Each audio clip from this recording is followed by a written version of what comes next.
What bottles of bourbon did I pick up for the month of January? Let's find out.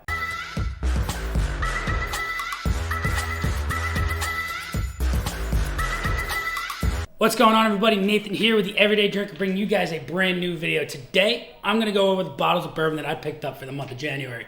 But before we get into the bottles that I picked up, let's go over the bottles that have unfortunately met their end. Bottle number one goes to one that I am so sad to have killed, but it was killed for a good reason. I wanted to finish this bottle of Eagle Rare for the Eagles game, and I drank it the night before. I made an old fashioned with it. I think it did the trick because the Eagles are moving on to the Super Bowl. So that's going to be bottle number one that is killed, my first bottle of Eagle Rare. Bottle number two that I killed goes to an Old Forester 100 proof, one of my tried and true mixers. Absolutely fantastic bottle of juice. But bottle number three that was killed this month goes to one that I am absolutely loving in an old fashioned, and that's going to be the Knob Creek 9-year, one of my absolute go-to mixers now. 100 proof, fantastic bottle. Absolutely love it. First bottle I picked up was another Old Forester 100 proof. Had to replenish that bottle, one of my absolute favorites. This bottle right here is a brown sugar caramel bomb. It's got some cherry in there. Mixes absolutely fantastic. One of my absolute staples on my shelf, and I can't speak highly enough about this bottle that it should also be on your shelf as a fantastic mixer. But bottle number two. Bottle number two goes to another mixer, one of my absolute favorites, another really good one, like I've talked about, that is another versatile bourbon, is this Wild Turkey 101. Fantastic neat, fantastic on the rocks, but my favorite way to drink this bottle is in a cocktail. So it is another bottle that I picked up to replenish the one that is really low on my shelf. Bottle number three.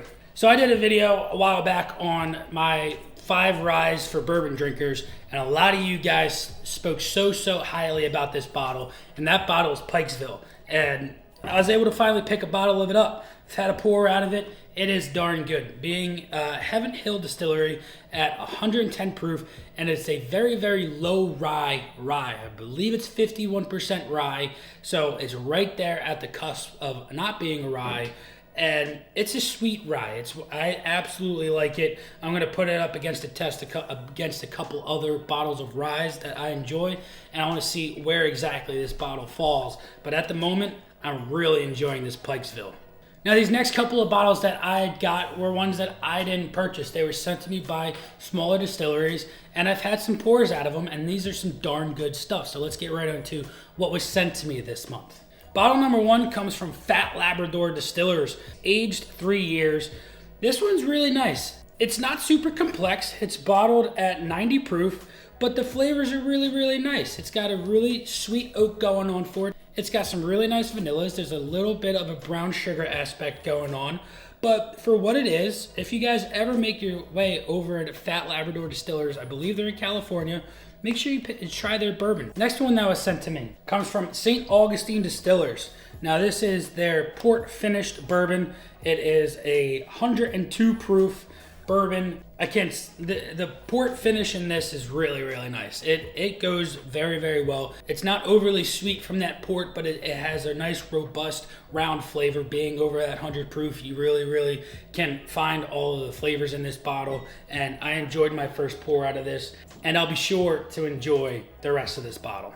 Next two bottles come from Painted Stave Distilleries in Delaware. First off, we have their straight bourbon whiskey aged for 4 years.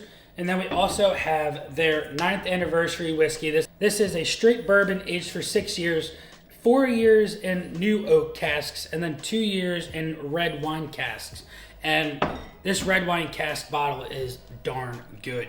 It does have a very rich, robust red wine flavor to it, but I absolutely enjoy it. It's not overly sweet like a port is, but man, I enjoy this pour like you wouldn't believe. I've only had one pour out of it, but from what I know, it's going to be a fantastic bottle. So if you make your way over to Painted Stave Distilleries, make sure you pick up a bottle of this. Now, enough of the boring bottles.